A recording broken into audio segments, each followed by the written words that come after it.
If you're like some people I know, you might not know the difference between horror and horror comedy. And I hope this video will help you out.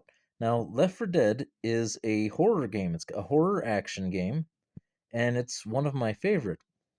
However, Left 4 Dead 2 is a horror comedy action game, and there's not that much difference between the two. Yeah, there's just this fine line that walks right in between horror and horror comedy. That's because Left 4 Dead does have some comedic moments in it, but those comedic moments just serve to kind of give your brain half of a rest so that it can be ready to be scared or nervous, whatever you want to call it again, because there's Living Dead. Whereas Left 4 Dead 2, the horror is really just a vehicle for the comedy. I mean, there is still some horror in there. You still kind of feel afraid sometimes, but most of the time, you're laughing. Same can be said about The Evil Dead and Evil Dead 2.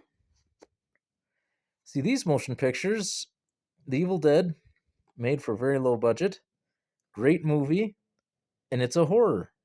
Do you laugh sometimes? Yes, especially when Linda throws the sleeping bag into Ash's stomach and he goes, "Whoo!" That's kind of funny.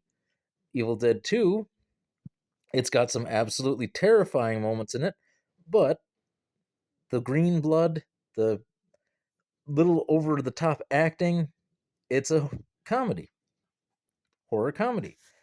And sometimes when you have a franchise like this, you go from horror to horror comedy to straight up fantasy film, which is The Army of Darkness. It doesn't even share the Evil Dead name, but it is part of the franchise.